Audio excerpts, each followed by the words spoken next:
आज इस वीडियो में मैं एक ऐसे क्षेत्र को रोशन करने जा रहा हूं जो बहुतों के लिए अंधकारमय है और मैं इसे ऐसी रोशनी से दिखाऊंगा जो मुझे यकीन है कि तुम्हें पहले कभी नहीं दिखाई गई होगी।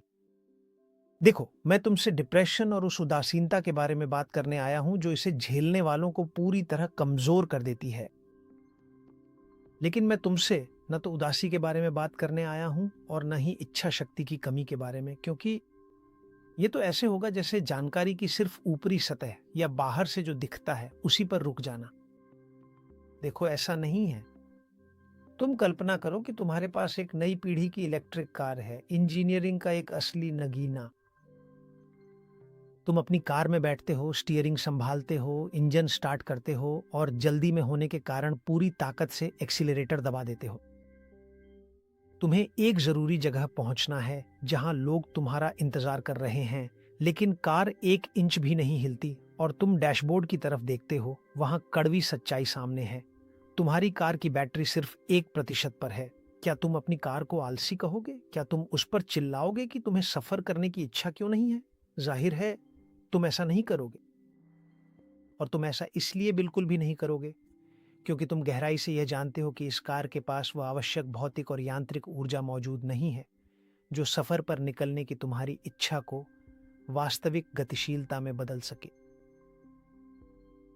तो अब मैं चाहता हूं कि तुम जानो कि जो लोग डिप्रेशन या उदासीनता से जूझ रहे हैं, उनके दिमाग के साथ भी वही होता है जो तुमने अपनी कार के साथ अनुभव किया। दशकों तक चिकित्सा विज्ञान ने हमें यह कहानी सुनाई है कि डिप्रेशन एक रासायनिक असंतुलन है, कि तुम्हारे अंदर सेरोटोनिन नामक एक हिस्सा कम है और एक रासायनिक पैच, एक छोटी सी गोली से सब कुछ ठीक हो जाता है। लेकिन आज हम जानते हैं कि यह ठीक वैसा ही है जैसे बिना बैटरी वाली कार को ठीक करने की कोशिश करना, पीछे के शीशे में थोड़ा नया एयर फ्रेशनर लगाकर। यही तुलना है। और असली समस्या सेरोटोनिन की कमी से कहीं ज्यादा गहरी है। ये वास्तव में उस व्यक्ति के निजी पावर स्टेशन में एक ब्लैकआउट जैसा है जो इससे पीड़ित है। और ये बात तुम्हारे लिए अच्छे से समझना बहुत जरूरी है। डिप्रेशन कोई मनोदशा नहीं है, यह एक कमी है, ऊष्मागतिकीय, थर्मोडायनामिक। यानी इसका मतलब यह है कि तुम्हारे शरीर ने अब यह पूरी तरह से तय कर लिया है कि उसके पास अपनी सारी लाइट्स को जलाए रखने के लिए पर्याप्त ऊर्जा नहीं बची है, और उसने अब उन सभी आंतरिक विभागों की बिजली सप्लाई काटनी शुरू कर दी है जिन्हें वह एक तरह की विलासिता मानता है, जैसे कि आपकी खुशी, प्रेरणा या फिर मन का उत्साह। सिस्टम में धन्यवाद। एक मजबूरन ऊर्जा बचत मोड में चला गया है, एक तरह की जैविक हड़ताल में, क्योंकि उसकी सेलुलर बैटरी न्यूनतम स्तर पर है।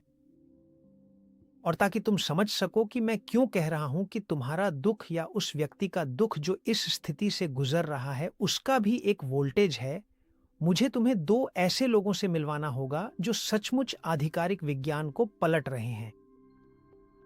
एक तरफ मैं चाहूंगा कि तुम डॉक्टर क्रिस पामर से परिचित हो जाओ। क्रिस हार्वर्ड मेडिकल स्कूल में प्रोफेसर हैं और मैकलीन अस्पताल के स्नातकोत्तर विभाग का नेतृत्व करते हैं। लेकिन इन सभी उपाधियों और उपलब्धियों से कहीं बढ़कर क्रिस एक ऐसे मनोचिकित्सक हैं जिन्होंने दशकों तक ऐसी गोलियां लिखी जो अक्सर केवल लक्षण को सुला देती थीं, और वह खुद को निराश महसूस करते थे क्योंकि वह देखते थे कि उनके मरीज सच में ठीक नहीं हो रहे हैं, और वह देखते थे कि वे केवल किसी तरह जिंदा रह पा रहे हैं। जब तक एक दिन उन्होंने मनोविज्ञान की किताबों को देखना छोड़ दिया और यह देखना शुरू किया कि दिमाग के ईंधन के साथ क्या हो रहा है। और वहीं यहीं पर मेरा दूसरा बड़ा आदर्श सामने आता है, एक ऐसी शख्सियत जो मेरे लिए लगभग विज्ञान के एक नायक जैसे हैं, डॉक्टर डगलस वालेस। डगलस सिर्फ एक वैज्ञानिक नहीं हैं, वे एक दूरदर्शी हैं जिन्होंने उस समय आधुनिक जीव विज्ञान के केंद्रीय सिद्धांत को चुनौती देने की हिम्मत की जब कोई और ऐसा नहीं कर रहा था।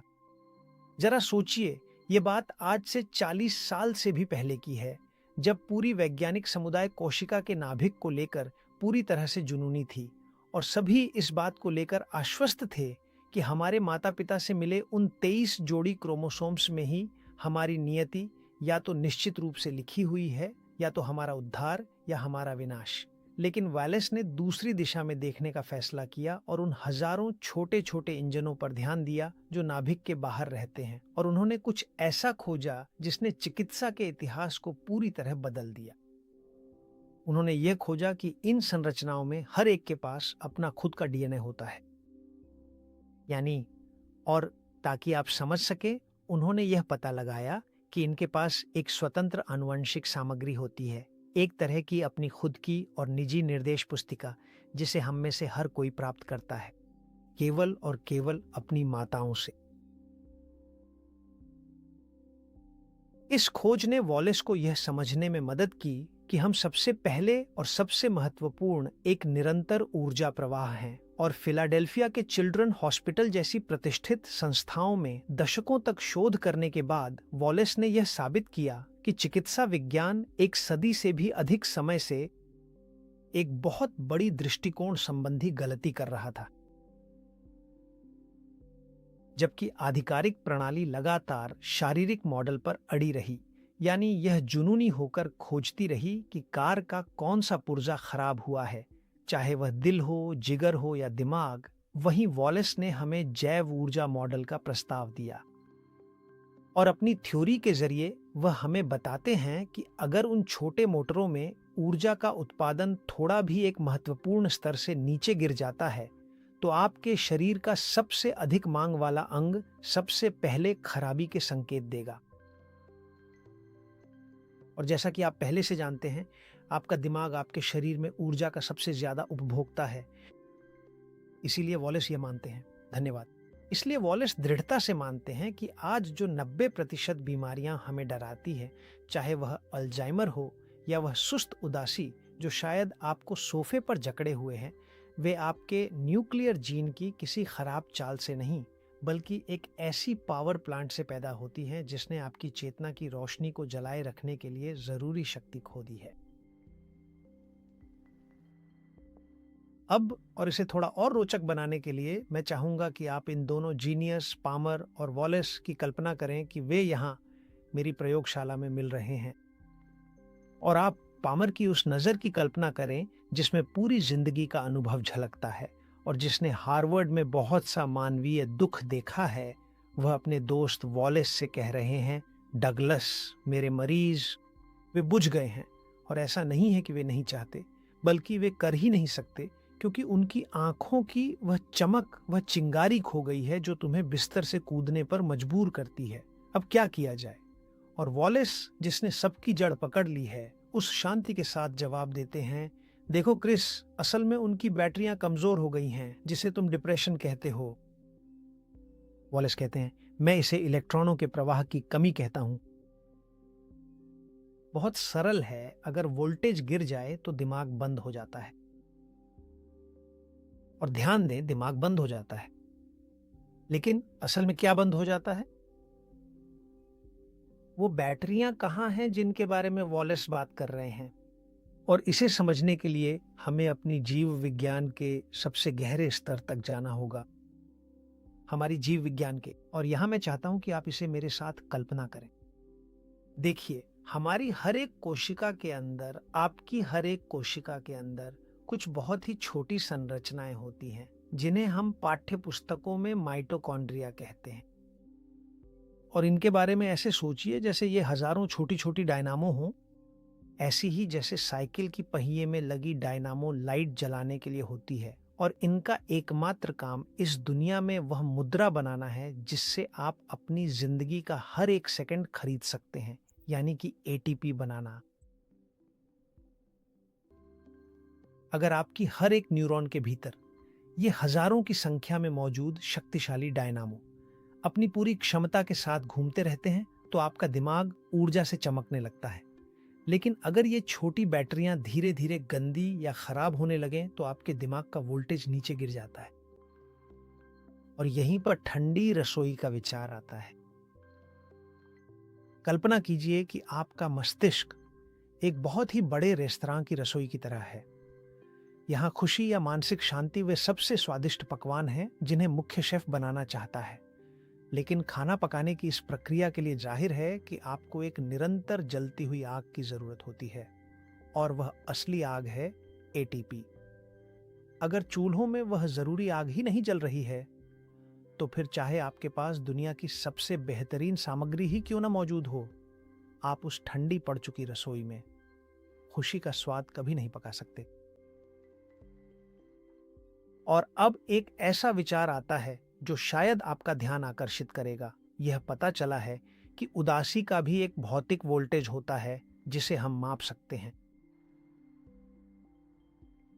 इस क्षेत्र में आपके शरीर की इंजीनियरिंग हमें भौतिकी का एक ऐसा सबक देती है जो बिल्कुल हैरान कर देने वाला है। क्योंकि देखो, तुम मुझसे कह सकते हो, जोसे मारिया, अगर मेरी बैटरियां सिर्फ 1% पर हैं तो मैं उन्हें चार्ज करने के लिए खुद को कैसे हिला सकता हूं? ये एक दुष्चक्र है।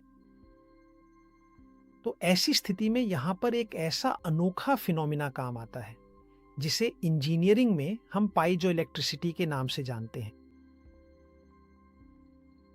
तुम्हारे शरीर की हड्डियां सिर्फ सहारा देने वाली बीम नहीं है।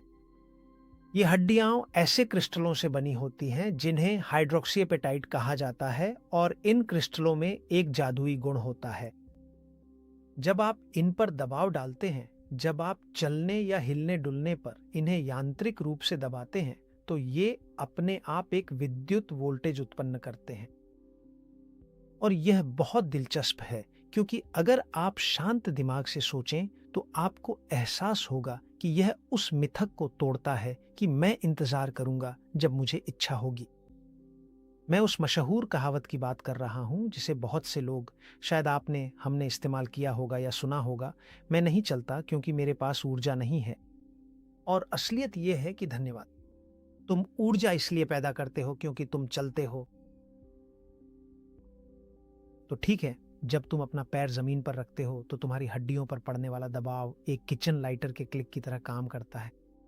पाइजो इलेक्ट्रिक चिंगारी जो पैदा होती है वही तुम्हारी माइटोकॉन्ड्रिया को निष्क्रियता से बाहर आने का संकेत भेजती है। और यह है एक सच्चाई जो भौतिकी के लिए लगभग एक सिद्धांत है। गति ही वह है जो धारा उत्पन्न करती है, न कि इसके विपरीत। हम में से हर एक डायनामो टॉर्च की तरह है।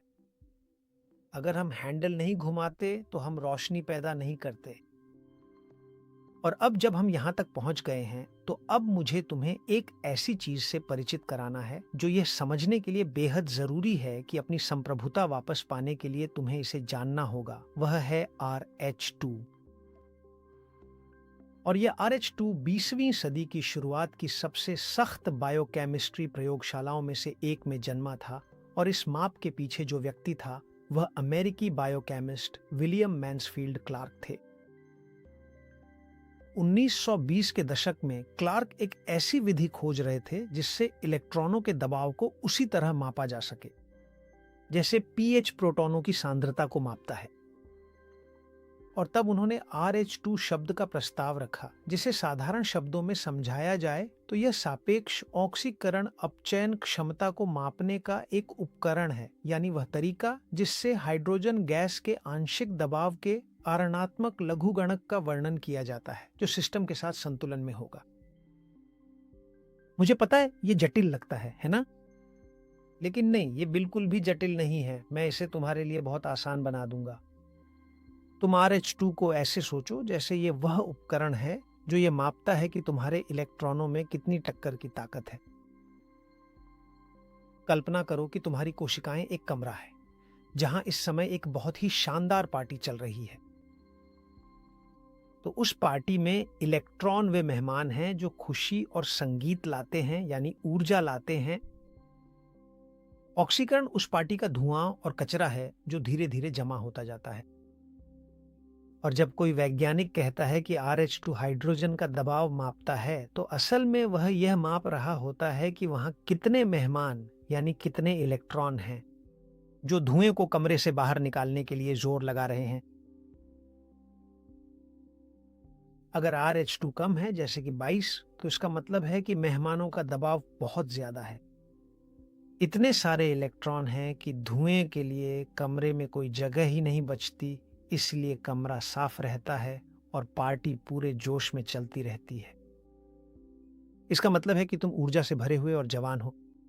लेकिन अगर RH2 ज्यादा है, जैसे कि 30 या उससे अधिक, तो इसका मतलब है कि मेहमानों का दबाव गिर गया है और धुआं यानी ऑक्सीकरण जगह बना रहा है और सबको घुटन महसूस होने लगी है।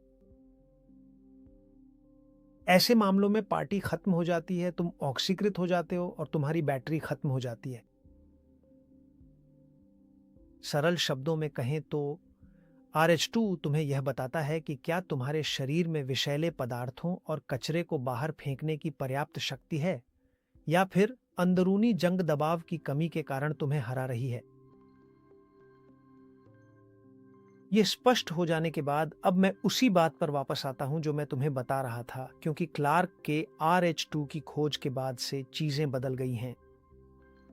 आज के समय में अगर हम स्वास्थ्य और कोशिकीय जीवन शक्ति में RH2 के उपयोग की बात करें तो फ्रांसीसी जल विज्ञानी लुई क्लॉड विंसेंट का उल्लेख करना अनिवार्य है। मैंने तुम्हें उनके बारे में पहले भी अन्य वीडियो में बताया है। 1950 के दशक में विंसेंट ने क्लार्क के सिद्धांतों को लिया और उसे आगे बढ़ाकर वह विकसित किया जिसे हम बाद में विंसेंट की बायोइलेक्ट्रॉनिक्स या बीवी के नाम से जानते हैं। और विंसेंट ही वह व्यक्ति थे जिन्होंने RH2 को प्रयोगशाला की टेस्ट ट्यूबों से निकालकर जैविक क्षेत्र में यानी रक्त, मूत्र और लार में लागू किया। और ताकि तुम इसे आसानी से समझ सको, जो कुछ भी मैं तुम्हें बता रहा हूं उसमें विलियम मैन्सफील्ड क्लार्क वह थे जिन्होंने पैमाने और उपकरण की भौतिकी यानी कि मापने की रूलर को डिजाइन किया, और लुई क्लॉड विंसेंट वह थे जिन्होंने इसे चालू किया। और उन्होंने समझा कि यह पैमाना यह मापने के लिए काम आता है कि किसी जीवित प्राणी की बॉयलर यानी उसकी माइटोकॉन्ड्रिया साफ है या ऑक्सीडेटिव कालिख से भरी हुई है। तो असलियत यह है कि अंत में RH2 एक आकर्षक उपकरण है, क्योंकि यह हमें इलेक्ट्रॉनिक दबाव को एक सटीक संख्या देने की अनुमति देता है। जैसा कि मैंने तुम्हें बताया था, उदासी को मापना, और अगर यह मान बहुत अधिक है तो सिस्टम बहुत तेजी से इलेक्ट्रॉन खो रहा है यानी वह ऑक्सीकृत हो रहा है, और अगर यह कम है तो सिस्टम के पास ऊर्जा का अच्छा भंडार है जिससे वह घिसावट से लड़ सकता है। मैं चाहूंगा कि तुम इसे ग्राफ के एक उबाऊ नंबर की तरह न देखो, बल्कि इसे एक प्रेशर गेज की तरह कल्पना करो। उन छोटे छोटे जैसे छोटी घड़ियां होती हैं जिनमें एक सुई होती है जो भाप के बॉयलर के अंदर दबाव मापती हैं, या किसी हीटर में तुमने उन्हें देखा होगा। जब वह प्रेशर गेज बहुत ऊंचा RH2 दिखाता है तो इसका मतलब है कि तुम्हारी कोशिकाओं के अंदर ऑक्सीकरण का दबाव बहुत ज्यादा है। ऐसी स्थिति में सोचो कि बॉयलर के साथ क्या हुआ है। वह काला और घना धुआं भर गया है जिससे कुछ भी दिखाई नहीं देता और जो सब कुछ हवा में उड़ा देने की धमकी देता है। और इस उच्च दबाव की स्थिति में तुम्हारी माइटोकॉन्ड्रिया, वे छोटी छोटी रोशनी की फलियां जो तुम्हारी ऊर्जा बनाती हैं, एक गंभीर इंजीनियरिंग दुविधा के सामने खड़ी होती हैं। एक ऊंचा RH2 ऐसा है जैसे इंजन के तेल में धातु की बुरादें भर गई हों। अगर तुम उस तेल को साफ नहीं करते और ऑक्सीकरण को कम नहीं करते तो चाहे जितनी भी ऊर्जा पैदा करो, इंजन जाम ही रहेगा। और यहां तुम माइटोकॉन्ड्रिया को देखोगे। यह एक बहुत ही बुद्धिमान उपकरण है। अगर उसे महसूस होता है कि RH2 का दबाव लगातार तनाव, खराब खानपान या आराम की कमी के कारण बहुत अधिक है, तो वह एक तकनीकी रूप से कट्टर निर्णय लेती है और यह सब तुम्हारी जान बचाने के लिए करती है। यह उस स्थिति में चली जाती है जिसे मैं जैविक हड़ताल कहता हूं। और मुझे यकीन है कि तुम जानते हो कि हड़ताल क्या होती है। यह तब होता है जब किसी कंपनी के कर्मचारी नियमों का इतना सख्ती से पालन करने का फैसला करते हैं कि वास्तव में सब कुछ रुक जाता है। तो आपकी कोशिकाओं के अंदर मौजूद ये माइटोकॉन्ड्रिया भी बिल्कुल इसी तरह का काम करती है। वे तुम्हें खुश रखने, तुम्हें बाहर जाने की इच्छा देने या किसी परियोजना के लिए उत्साहित करने के लिए ऊर्जा बनाना बंद कर देती हैं और अपनी सारी ऊर्जा, अपनी सारी कोशिश सिर्फ एक ही चीज पर लगा देती है, मुक्त कण रेडिकल्स बनाना, ताकि वे इस तरह से उस आंतरिक दबाव से खुद को बचा सकें। ये जो मैं तुम्हें बता रहा हूँ वह एकदम शुद्ध और कठोर जीवित रहने की रणनीति है। तुम्हारा पावर स्टेशन माइटोकॉन्ड्रिया चेतना की रोशनी बंद कर देता है, और यहाँ तुम देखोगे कि मेरा चेतना की रोशनी से क्या मतलब है। जैसा कि मैंने पहले कहा, जिसे तुम खुशी या प्रेरणा कहते हो, वे उसे बंद कर देती हैं ताकि सिस्टम ढह न जाए और अंदर से जल न जाए। इसीलिए मैं कहता हूं कि अगर आप डिप्रेशन को बायोफिजिक्स के नजरिए से देखें तो असल में यह आपके अपने शरीर का एक रक्षा तंत्र है। और आप पूछेंगे, आप इस बात को लेकर इतने आश्वस्त कैसे हो सकते हैं? तो देखिए, मैं ये इसलिए कह सकता हूं क्योंकि अग्रणी विज्ञान, जिसमें डॉक्टर रॉबर्ट नवियोट कैलिफोर्निया विश्वविद्यालय में सबसे आगे हैं, उन्होंने वह खोजा है जिसे वे सेलुलर डेंजर रिस्पॉन्स यानी कौशिकीय खतरे की प्रतिक्रिया कहते हैं। नवियोट ने यह साबित किया है कि हमारी माइटोकॉन्ड्रिया केवल मूक बैटरियां नहीं हैं। उन्होंने यह खोजा है कि ये संवेदक सेंसर हैं और वह भी अति संवेदनशील। और जब वे यह महसूस करती हैं कि आंतरिक दबाव यानी वह RH2 जिसके बारे में मैं बात कर रहा हूं बहुत अधिक है या वातावरण शत्रुतापूर्ण है, तो वे बस अपना कार्य बदल देती हैं। जैसा कि मैंने कहा, वे बाहरी ऊर्जा बनाना बंद कर देती हैं और खुद को एक असली रक्षा किले में बंद कर लेती हैं। इसे इस तकनीकी उपमा के साथ सोचिए। कल्पना कीजिए कि यह आपके अपने घर का इलेक्ट्रिक पैनल है। आपके घर में आपके पास एक निश्चित बिजली क्षमता है, लेकिन अचानक आप भूल जाते हैं और oven, washing machine, air conditioner, इस्त्री और टेलीविजन सब एक साथ चला देते हैं। तब क्या होता है? तो डिफरेंशियल स्विच ट्रिप हो जाता है। सिस्टम बिजली काट देता है। यह अपने आप करता है और ऐसा इसलिए करता है ताकि तार जल न जाए और घर में आग न लग जाए। यह एक सुरक्षा प्रणाली है जिसे हम सभी जानते हैं। अब उसी सुरक्षा प्रणाली को अपने शरीर पर लागू कीजिए। असल में आपका दिमाग सबसे महंगा अंग है जिसे बनाए रखना पड़ता है। यह आपकी कुल ऊर्जा का 20% खर्च करता है, और इसी बजट के भीतर खुशी, उत्साह और प्रेरणा वे उपकरण हैं जो सबसे ज्यादा ऊर्जा खर्च करते हैं। ये जैविक रूप से एक विलासिता है, और जब आपकी माइटोकॉन्ड्रिया यह महसूस करती हैं कि पर्याप्त शक्ति नहीं है, तो आपके दिमाग का डिफरेंशियल स्विच ट्रिप हो जाता है। जैसा कि मैंने पहले कहा था, डिप्रेशन असल में एक ऐसे सुरक्षा स्विच की तरह है जिसे हमारे बचाव के लिए नीचे कर दिया जाता है। और जब डिप्रेशन या उदासीनता प्रकट होती है, सिस्टम ऐसा नहीं है कि वह दुखी व्यक्ति को सजा दे रहा हो, नहीं। जो हो रहा है वह एक आपातकालीन बजट कटौती लागू करना है। इसे देखने का तरीका यही होना चाहिए।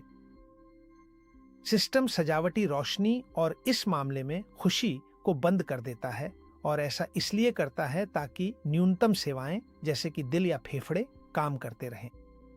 और इसी वजह से, जैसा कि मैं कह रहा हूं, अगर आप डिप्रेशन को देखें बायोफिजिक्स यानी जैव भौतिकी के नजरिए से देखा जाए तो यह न तो कोई फैक्ट्री डिफेक्ट है और न ही कोई गंभीर बीमारी, बल्कि यह तो आपके शरीर का एक अत्यंत प्रभावशाली और जटिल रक्षा तंत्र है जो आपके पूरे सिस्टम को पूरी तरह से बिखरने या ढहने से सुरक्षित बचाता है। जैसा कि डॉक्टर डगलस वाले सही कहते हैं, चेतना और मनोदशा वे गुण हैं जो केवल तब प्रकट होते हैं जब ऊर्जा की अधिकता होती है, और अगर अधिकता नहीं है तो कोई जश्न नहीं होता। इसलिए जब कोई खुद को अंधेरे में महसूस करता है तो इसका मतलब यह नहीं कि वह कमजोर है, बल्कि उसका सिस्टम इतना समझदार है कि उसने अपने सर्किट जलने से पहले ही रोशनी कम कर दी है। जो व्यक्ति डिप्रेशन से पीड़ित है वास्तव में मनोवैज्ञानिक रूप से गलत नहीं है। असल में हुआ यह है कि उसके इंजनों ने अपनी गति न्यूनतम कर दी है ताकि बॉयलर फट न जाए। उसकी माइटोकॉन्ड्रिया एक तरह की हड़ताल पर है, और जिसे वह जीने की इच्छा की कमी के रूप में महसूस करता है, तकनीकी रूप से वह उसकी अपनी कोशिकाओं की निष्क्रियता की हड़ताल है। इसे अच्छी तरह समझ लो, और यह सब इसलिए है क्योंकि जिस वातावरण में वे रहते हैं वह बहुत अधिक अम्लीय और अत्यधिक ऑक्सीकृत है। मैं तुम्हें इसे एक और तरीके से समझाता हूं। वह लगातार बनी रहने वाली उदासी, वह धुंधलापन जो जम जाता है और परिस्थितियां बदलने के बावजूद भी नहीं जाता, यह उस पावर स्टेशन का लक्षण है जो आपातकालीन मोड में लगातार काम कर रही है। यह एक ऐसा सिस्टम है जो एक न खत्म होने वाले खतरे के सामने, चाहे वह खतरा कोई भी हो, रासायनिक, भौतिक या भावनात्मक, उसने पूरी संरचना की सुरक्षा के लिए लाइट्स बंद रखने का फैसला किया है। और यहां एक बहुत ही महत्वपूर्ण बात है जिसे समझना आपके लिए बहुत जरूरी है। किसी नुकसान या मुश्किल समय के कारण आई हुई क्षणिक उदासी यह एक मानवीय स्वाभाविक प्रतिक्रिया है। लेकिन जब वह भावना एक सामान्य स्थिति बन जाती है तो जो अनुभव किया जा रहा है वह तुम्हारी या माइटोकॉन्ड्रिया की एक तकनीकी निर्णय है। डॉक्टर रॉबर्ट नावियो के अनुसार समस्या यह नहीं है कि सिस्टम उस खतरे के मोड में चला जाता है, बल्कि यह है कि सिस्टम उससे बाहर निकलने की क्षमता खो देता है। और इसे सही तरीके से समझना बहुत जरूरी है। कोशिकाएं बंकर में फंसी रह जाती हैं क्योंकि उन्हें यकीन होता है कि वह बिजली वाली तूफान, जिसके बारे में मैंने पिछले वीडियो में बताया था, अभी भी बाहर मौजूद है। हालांकि असल में दिन बहुत शानदार हो सकता है और तेज धूप खिली हो सकती है। और यही वह विशेष स्थान है जहां यह सब होता है। और तब जब माइटोकॉन्ड्रिया की जैविक रूप से होने वाली हड़ताल अनिश्चितकालीन हो जाती है और शरीर का ऊर्जा बजट पूरी तरह से रुककर स्थिर हो जाता है। इसलिए ऐसा नहीं है कि जो व्यक्ति इससे पीड़ित है वह खुशमिजाज इंसान रहना छोड़ चुका है। असल में सब सेंट्रल ने यह तय किया है कि अंदर से जलने से बचाने के लिए इस आपातकालीन स्थिति में खुशी कोई प्राथमिकता नहीं है। और इस पूरी बात को गहराई से समझना ही खुद को दोषी मानना छोड़ने और आखिरकार अपने मन के भीतर जमी हुई उन चूल्हों की सारी कालिख को साफ करना शुरू करने का पहला कदम है। क्योंकि एक बार जब आप जान लेते हैं कि जो व्यक्ति डिप्रेशन या उदासीनता से पीड़ित है वह न तो कमजोर है और न ही आलसी, बल्कि उसकी भट्ठी बस गंदी है और चूल्हे बुझ चुके हैं, तो अब आइए यह विश्लेषण करें कि नियंत्रण वापस पाने के लिए क्या करना चाहिए। और मिशन ये नहीं है कि खुद को जबरदस्ती खुश रहने के लिए मजबूर किया जाए, क्योंकि अगर ऊर्जा ही नहीं है तो यह असंभव है। मिशन ये है कि माइटोकॉन्ड्रिया को वह दिया जाए जिसकी उन्हें फिर से रोशनी पैदा करने के लिए जरूरत है। और देखो, आज मैं तुम्हें कोई जादुई इलाज नहीं देने जा रहा हूं। मैं जो करने जा रहा हूं वह यह है कि मैं तुम्हें समझाऊंगा कि कैसे तुम बुनियादी ढांचे की मरम्मत कर सकते हो, ताकि बाद में भावनात्मक समाधान ढूंढना आसान हो जाए। और तुम देखोगे कि यह बहुत ही सरल बात है। मेरा उद्देश्य तुम्हें यह समझाना है कि बचाव कार्य कैसे किया जाए, तकनीकी, तुम्हारा, मेरा या फिर पावर स्टेशन का। अगर किसी कार की बैटरी डेड हो गई है तो चाहे तुम कार से जितनी भी बातें कर लो, उसे हौसला दो या उसका तेल बदल दो, वह कार स्टार्ट नहीं होगी।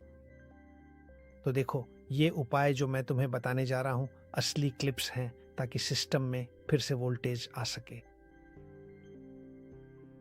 एक बार जब वोल्टेज आ जाता है तब और सिर्फ तभी व्यक्ति थेरेपी शुरू कर सकता है, फैसले ले सकता है या अपनी जिंदगी वापस पा सकता है। यानी यह पहला कदम है, बाहर निकलने के लिए शुरुआती कदम। और यहां इस पहले कदम में, इस पहली अवस्था में सबसे पहले जो हासिल करना है वह है RH2 का दबाव कम करना। और इसके लिए मुझे तुम्हें पानी और कच्चे नमक के बारे में बताना होगा। और नहीं, हाइड्रेशन के लिए नहीं, बल्कि कंडक्टिविटी के लिए। मैंने पहले बताया था कि RH2 उस बॉयलर के प्रेशर गेज की तरह है जो ऑक्सीकरण को मापता है, यानी तुम्हारे शरीर के अंदर का धुआं। और अगर यह मान बहुत ज्यादा है तो रोशनी की फलियां, यानी तुम्हारी माइटोकॉन्ड्रिया, फटने से बचने के लिए हड़ताल पर ही रहेंगी। तो इसे कम करना जरूरी है, दबाव को कम करना है, और इसके लिए शुरुआत बहुत सख्ती से करनी होगी। लेकिन मेरा मतलब है कि जो कुछ भी पिया जाता है उसमें बहुत ज्यादा सख्ती बरतनी होगी, क्योंकि हम एक तरल सेमीकंडक्टर हैं। और ताकि तुम्हारी हड्डियों द्वारा उत्पन्न बिजली यानी पाइजो इलेक्ट्रिसिटी, जिसके बारे में मैंने बताया था, वह दिमाग तक पहुंच सके। कोशिकाओं का पानी बिजली का कुशल संवाहक होना चाहिए और इसे हासिल करने के लिए हमेशा झरने का पानी ढूंढना जरूरी है जो हल्की मिनरलाइजेशन वाला हो। लेकिन यहां सिर्फ इतना काफी नहीं है। सिर्फ इतना ही नहीं, इस बात पर ध्यान दो, क्योंकि उस पानी में तुम्हें फिर से जीवन लौटाना होगा। तुम्हें उसे वह मिनरलाइजेशन देना होगा जिसकी उसे जरूरत है, ताकि वह अपनी संवाहकता वापस पा सके। और इसके लिए उसमें कुछ ग्राम कच्चा नमक मिलाना जरूरी है। और इसमें कोई भी सुपरमार्केट का रिफाइंड नमक काम नहीं आएगा, क्योंकि वह सफेद नमक जो सुपरमार्केट में मिलता है वह सिर्फ सोडियम होता है। हमें वे इलेक्ट्रोलाइट्स चाहिए जिन्हें हमारा शरीर पहचानता है, और वे उसी नमक में बने रहते हैं। प्राकृतिक सालिनास का कच्चा नमक, जहां सूरज और हवा ने सारा सुखाने का काम किया है। और इस मामले में मैं तुम्हें सेल्टिक नमक या ब्रेटन नमक या समकक्ष सालिनास के नमक की बात कर रहा हूं। मैं सिर्फ उसी कच्चे नमक की बात कर रहा हूं, क्योंकि वही शरीर को लाभ पहुंचाएगा। मैग्नीशियम और पोटेशियम, जो उन चाबियों की तरह काम करते हैं जो माइटोकॉन्ड्रिया के चूल्हों में गैस के रास्ते को खोलती हैं या खोलेंगी। इन खनिजों के बिना पानी में प्रवाहकीयता नहीं होती और वह एक इंसुलेटर बन जाता है। और इनके साथ पानी वास्तव में जीवन का एक सच्चा संवाहक बन जाता है, जो यह संभव बनाता है कि तुम्हारी माइटोकॉन्ड्रिया फिर से एटीपी बनाना शुरू कर दें और इस तरह बॉयलर का दबाव कम हो जाए। झरने का पानी नमक के साथ लेना ऐसा है जैसे किसी घर की पुरानी और जंग लगी तारों को उच्च गुणवत्ता वाली फाइबर ऑप्टिक से बदल देना, और तुम अपने तंत्रिका तंत्र की डेटा ट्रांसफर दर को बेहतर बना लेते हो। लेकिन इस सटीक हाइड्रेशन के अलावा माइटोकॉन्ड्रिया को प्रकृति के वायरलेस चार्जर यानी सूर्य की रोशनी की भी जरूरत होती है। और मैं जो कह रहा हूं वह इसलिए नहीं है कि तुम गोरे हो जाओ, अच्छा दिखो या ऐसा लगे कि अभी अभी समुद्र तट से आए हो। नहीं, ये फोटोबायोमॉड्यूलेशन की बुनियाद है। यानी सुबह की रोशनी या शाम की रोशनी तलाशो। ये वही लाल या इंफ्रारेड रोशनी है जो भीतर तक प्रवेश करती है, ऊतकों में जाकर सीधे माइटोकॉन्ड्रिया के मोटर्स को सक्रिय करती है। देखो, वह रोशनी जो, जैसा मैंने कहा, मुख्य रूप से सुबह और शाम को दिखाई देती है, माइटोकॉन्ड्रिया में एक विशेष प्रोटीन को सक्रिय करती है जिसे साइटोक्रोम सी कहा जाता है, ऑक्सीडेज। और वही सचमुच वह उंगली है जो इलेक्ट्रॉन ट्रांसपोर्ट चेन में ओएन का बटन दबाती है। अगर आपके पास रोशनी की आवृत्ति नहीं है तो मोटर बस धन्यवाद, वह बंद पड़ी रह जाती है। और इसलिए फोटोबायोमॉड्यूलेशन कोई विकल्प नहीं है, बल्कि यह सचमुच एक जैविक आवश्यकता है ताकि मोटरों को फिर से चालू किया जा सके। और यहां मैं वही बात दोहराता हूं जो आपने मुझे दूसरे वीडियो में कहते सुना है, अगर आप ऐसे इलाके में रहते हैं जहां सूरज ज्यादा नहीं निकलता तो और भी समाधान है।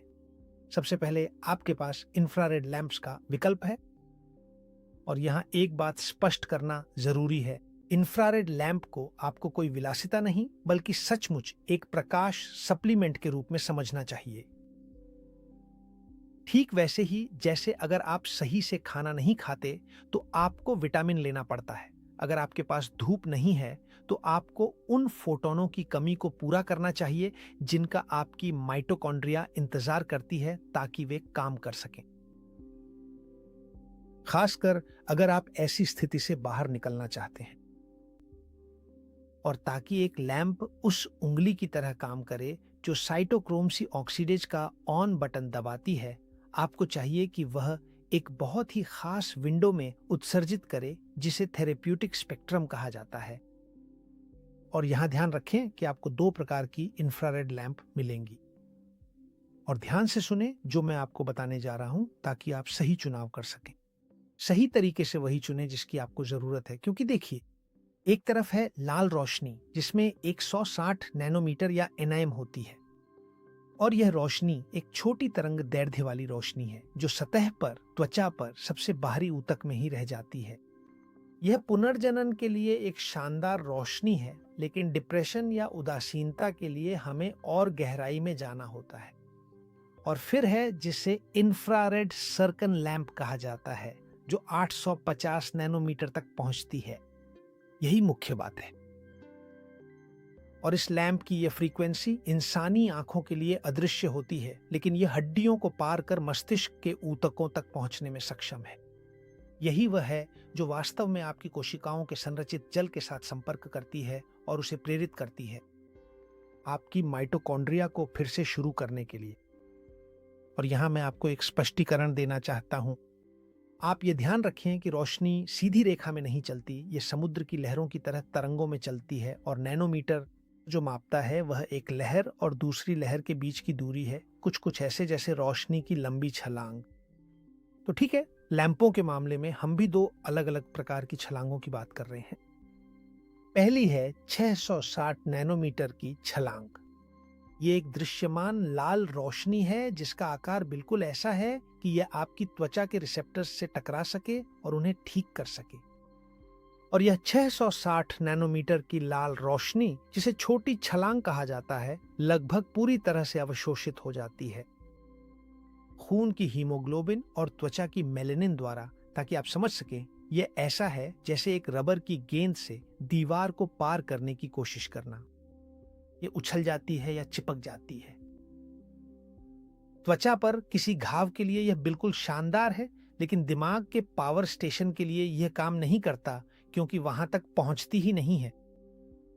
और दूसरी है 850 नैनोमीटर की छलांग। यह एक अदृश्य रोशनी है, यानी इंफ्रारेड, और यह कि इसकी चाल लंबी और अधिक शक्तिशाली होती है, और यह आपकी मांसपेशियों और हड्डियों को भेद कर आपके आंतरिक अंगों तक पहुंचने में सक्षम होती है। इस निकट अवरक्त आवृत्ति को इतनी सटीकता से मापा जाता है कि यह अवशोषित हुए बिना कोशिकाओं और ऊतक जल के बीच से गुजर सके। क्या यह खोपड़ी की हड्डी को भेदने में सक्षम है? धन्यवाद। और मस्तिष्क के प्रांतस्था तक पहुंचे। यह वह चाबी है जो सबसे गहरे माइटोकॉन्ड्रिया के ताले में फिट बैठती है। यदि कुंजी यानी प्रकाश की गति ठीक उतने नैनोमीटर में नहीं मापी जाती है, तो यह आपके माइटोकॉन्ड्रिया के रिसेप्टर में फिट नहीं होती है और मोटर चालू नहीं होती है। अगर हम एक बंद दिमाग को जगाना चाहते हैं, तो हमें एक ऐसी लैंप की जरूरत है जिसमें 850 नैनोमीटर की पीक पर सटीकता से प्रकाश छोड़ने की इंजीनियरिंग हो, क्योंकि असल में यही वह एकमात्र विशिष्ट फ्रीक्वेंसी है जिसे तुम्हारी खोपड़ी को पार करने और बिना किसी रुकावट के सीधे तुम्हारी न्यूरॉन्स तक पहुंचने की पूरी तरह से अनुमति दी गई है। एक उदाहरण के तौर पर यह ऐसा है जैसे रेडियो स्टेशन को ट्यून करना। अगर आप डायल से थोड़ा भी इधर उधर हो जाएं, तो आखिर में आपको सिर्फ शोर ही सुनाई देगा। लेकिन 850 नैनोमीटर पर सिग्नल साफ सुथरा पहुंचता है, साइटोक्रोम सी ऑक्सीडेज उसे ग्रहण करता है और माइटोकॉन्ड्रियल इंजन आखिरकार फिर से चालू हो जाता है। लेकिन एक बात और है, सिर्फ उस रोशनी का होना ही काफी नहीं है। इसके अलावा यह जरूरी है कि उसमें शक्ति हो, यानी कि इरेडियंस हो, क्योंकि जैसा कि आप समझ सकते हैं, सही फ्रीक्वेंसी होने का कोई फायदा नहीं है अगर उसकी तीव्रता इतनी कमजोर हो कि वह लक्ष्य तक पहुंच ही न सके। अगर आप इसे ध्यान में नहीं रखते, तो ये आखिरकार ये ऐसा हो सकता है जैसे किसी तीली से स्विमिंग पूल के तल को रोशनी दिखाने की कोशिश करना। आपको एक ऐसे फोकस की जरूरत है जिसमें इतनी ताकत हो कि वह उन फोटोनों को नीचे तक धकेल सके। इसलिए थेरेप्यूटिक ग्रेड के एलईडी पैनल और पुरानी लाल बल्बों को खोजें जो फिलामेंट वाले होते थे। याद रखिए, ये जो घुमाकर लगाई जाती थीं, ये बहुत ज्यादा गर्मी पैदा करती थीं, जो कि दूर इंफ्रारेड होता है, लेकिन उन फ्रीक्वेंसियों में बहुत कम तीव्रता होती थी जो साइटोक्रोम सी को सक्रिय करती हैं, ऑक्सीडेज। आज के एलईडी पैनल आपको फोटोनों की एक बड़ी मात्रा एक साथ प्राप्त करने की सुविधा देते हैं, और वह भी बिना त्वचा को जलाए। बहुत महत्वपूर्ण। और ताकि आप मुझे और अच्छे से समझ सकें, एक और उदाहरण देता हूं। यह ऐसे है जैसे आप प्रेशर वाले पानी की धार जो एलईडी है की तुलना भाप की हल्की धुंध जो इनकंडेसेंट है से करें। किसी के लिए धन्यवाद। जिसे उदासी या डिप्रेशन है, उसके लिए यह जानना कि एक भौतिक कुंजी है जो हड्डी को पार कर सकती है और उसके जैविक इंजन को चालू कर सकती है, यह एक अविश्वसनीय रूप से शक्तिशाली जानकारी है और आज मैं आपको यह दे रहा हूं, क्योंकि यह सब कुछ अब भावनात्मक नहीं रह जाता बल्कि एक असली हार्डवेयर मेंटेनेंस बन जाता है जिसे आप खुद कर सकते हैं। और यही पहला कदम है पुनर्प्राप्ति के लिए। लेकिन ध्यान दें, क्योंकि इन इंफ्रारेड लैंप्स के अलावा भी और रास्ते हैं जिनके बारे में मैंने अभी आपको बताया है। और अगर आपके पास सूरज या इंफ्रारेड लैंप्स तक पहुंच नहीं है तो उदाहरण के लिए सोना भी आपके काम आ सकता है, लेकिन कोई भी सोना नहीं।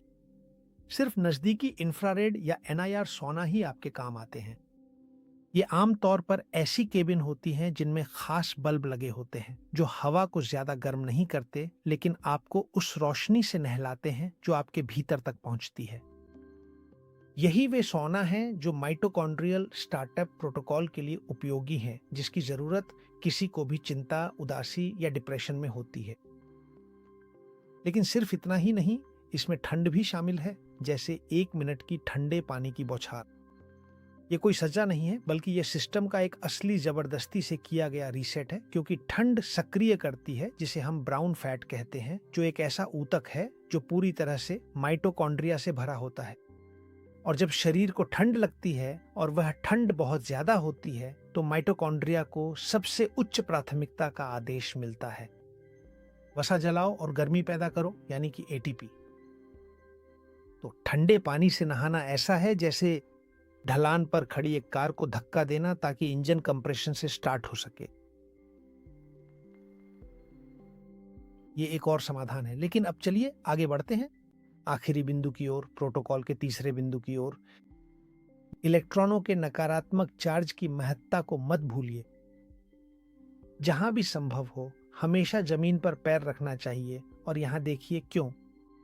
मुझे सही से समझिए, मैं इसका मतलब ये नहीं कह रहा हूं या मैं आपको उस चीज के लिए आमंत्रित नहीं कर रहा हूं जिसे कुछ लोग रहस्यमय अर्थ में धरती माता से जुड़ना कहते हैं। नहीं, मैं जो कर रहा हूं वह है आपको भौतिकी सतहों के बारे में बताना। डिप्रेशन, और खासकर लगातार रहने वाला डिप्रेशन, शरीर में सकारात्मक चार्ज की अधिकता पैदा करता है, यानी ऑक्सीकरण। और ग्राउंडिंग यानी जमीन के संपर्क में आना उस इलेक्ट्रिक एस्ट्रे को खाली करने का सबसे आसान तरीका है जिसे ऐसी स्थिति से गुजरने वाला व्यक्ति अपने साथ ढोता है। जब आप जमीन को छूते हैं तो नकारात्मक चार्ज वाले इलेक्ट्रॉन आपके शरीर में आते हैं ताकि RHALP को न्यूट्रल किया जा सके। और दबाव की इस डिस्चार्ज से यह हासिल होता है कि माइटोकॉन्ड्रिया महसूस करे कि खतरा टल गया है और अब आप सतर्कता की हड़ताल से बाहर आ सकते हैं। और यहां एक वैकल्पिक समाधान है। अगर आप किसी शहर के केंद्र में ऊपरी मंजिल पर रहते हैं या आपके पास कोई पार्क नहीं है, तो भी आपके पास एक और रास्ता है। ग्राउंडिंग या जमीन से जुड़ने वाली छटाइयां उपलब्ध हैं और ऐसी चादरें भी हैं जिन्हें आप अपने बिस्तर पर इस्तेमाल कर सकते हैं। ये तकनीकी उपकरण हैं जिन्हें जोड़ा जाता है आपके घर की अर्थिंग सॉकेट से, और ये आपको वह स्थैतिकता डिस्चार्ज करने और इलेक्ट्रॉन प्राप्त करने की सुविधा देते हैं, चाहे आप सो रहे हों या काम कर रहे हों। यह आधुनिक अलगाव की समस्या के लिए एक इंजीनियरिंग समाधान है। बस इतना ही। तो ठीक है, अब तुम्हारे पास रास्ता है, लेकिन जाहिर है हम एक दूसरे को जानते हैं और मैं यह भी कल्पना कर सकता हूं कि तुम शायद क्या सोच रहे हो, और कि जो कुछ भी हुआ है उसके बाद किसी ऐसे व्यक्ति के लिए जो डिप्रेशन से या उदासीनता से जूझ रहा है, तुम सोच रहे होगे कि यह कहना कि नमक वाला पानी पीकर, धूप में बैठकर और जमीन पर पैर रखकर स्थिति हल हो जाएगी। ये एक बहुत ही साधारण समाधान लग सकता है, या यहां तक कि एक अपमान भी। लेकिन यहां कृपया इस पे ध्यान दो। मैं तुमसे यह नहीं कह रहा कि तुम्हें यह करने की ताकत होनी चाहिए। मैं जो कह रहा हूं वह यह है कि सबसे पहले हमें वायरिंग को ठीक करना है। यह इच्छा शक्ति की बात नहीं है, यह भौतिकी की बात है। मैं ये नहीं चाहता कि व्यक्ति अगले ही दिन अच्छा महसूस करने लगे जब उसने शुरू किया हो। मैं चाहता हूं कि उसकी कोशिकाएं सर्वाइवल मोड से बाहर आ जाए ताकि आखिरकार उसमें वह वोल्टेज आ सके जिसकी उसे लड़ाई शुरू करने के लिए जरूरत है, क्योंकि जैसा कि मैंने पहले कहा था, सब कुछ साफ है। उसके डीएनए में बस धूल हटानी है, कालिख साफ करनी है। और यह एकदम जरूरी है कि कोई भी व्यक्ति उदासीनता या डिप्रेशन की स्थिति से बाहर आ सके। और मैं चाहता हूं कि तुम इसे अपने दिल दिमाग में हमेशा के लिए बसा लो। जो लोग इन परिस्थितियों से गुजरते हैं वे कोई ऐसे मरीज नहीं हैं जिन्हें कोई रहस्यमयी बीमारी हो। वे भी तुम्हारी या मेरी तरह आम इंसान हैं जिन्हें बस मदद की जरूरत है। उन्हें यह समझना होगा कि उनकी उदासीनता असल में बिजली की आपूर्ति से जुड़ी एक तकनीकी समस्या है। वह टूटा नहीं है और उसकी संपूर्ण स्वास्थ्य की योजना अब भी वहीं मौजूद है। यह उसके डीएनए में लिखा है। बस एकमात्र समस्या यह है कि उसके पास उसे पढ़ने के लिए पर्याप्त वोल्टेज नहीं था या नहीं है। और अगर यह तुम्हारे साथ हो रहा है तो अब से या आज से जब भी तुम्हें लगे कि तुम और नहीं सह सकते, खुद को दोष मत दो। समझो कि तुम्हारी बैटरी बस 1% पर है और अब उसकी देखभाल शुरू करो। जैसे तुम कार को इसलिए नहीं डांटते कि वह स्टार्ट नहीं हो रही, वैसे ही खुद को भी मत डांटो। खुद को रोशनी दो, खुद को जमीन से जोड़ो, चाहे वह खेत में हो या तुम्हारे मैट पर। उसे अच्छे नमक के साथ झरने का पानी दो और अपने इंजनों को फिर से तुम्हारी जिंदगी को रोशन करने दो। लेकिन तैयार हो जाओ, क्योंकि अगर आज हमने समझा कि रोशनी क्यों बुझ जाती है, तो अगले वीडियो में मैं तुम्हें बताऊंगा कि जब रोशनी मौजूद होती है तब क्या होता है। लेकिन फिर भी तुम कुछ भी नहीं देख पाते क्योंकि कांच धुंधला गया है। अगले वीडियो में मैं पूरी तरह से मानसिक धुंध के बारे में बात करूंगा और उस चीज के बारे में भी जिसे चिकित्सा विज्ञान टीडीएच कहता है, जो असल में ध्यान की कमी या अति सक्रियता का विकार है। क्या तुम्हें लगता है कि तुम धुएं की एक परत के पार सोच रहे हो? क्या तुम्हारे विचार तुम्हारे दिमाग में बिना कोई निशान छोड़े फिसल जाते हैं? आज हमें बताया जाता है कि टीडीएच ये एक फैक्ट्री डिफेक्ट है, लेकिन मैं तुम्हें साबित करके दिखाऊंगा कि यह बुद्धिमत्ता की कमी नहीं है, बल्कि फिर से यह एक अवरुद्ध प्रवाहशीलता की समस्या है। तुम एक नई पीढ़ी के टेलीविजन के बारे में सोचो, जिसकी स्क्रीन पर चिकनाई के धब्बे लगे हों। तस्वीर वही है, अंदर से एकदम परफेक्ट है, लेकिन तुम्हें सिर्फ धुंधला सा कुछ दिखता है। अगले वीडियो में मैं तुम्हें बताऊंगा कि वह कौन सा धातुयुक्त घुसपैठियां है जो तुम्हारे प्रोसेसर को गंदा कर रहा है। और सबसे बढ़कर हम कैसे उस कपड़े से सफाई करेंगे ताकि तुम्हारा मन फिर से एकदम पारदर्शी कांच जैसा हो सके। अगर तुम्हें यह वीडियो पसंद आया और लगता है कि यह दूसरों के लिए भी उपयोगी हो सकता है, तो तुम मेरा बहुत बड़ा उपकार करोगे अगर तुम इसे साझा करते हो, क्योंकि देखो, तुम मेरी मदद करोगे ज्ञान फैलाने में, ताकि ज्यादा लोग मरीज बनकर न रहें बल्कि अपनी जिंदगी के मालिक बन सकें। मैं तुम्हें आगे बढ़ते रहने का निमंत्रण देता हूं, हमेशा आगे। और जैसा कि तुम जानते हो, मैं तुम्हारे कमेंट्स पढ़ता हूं।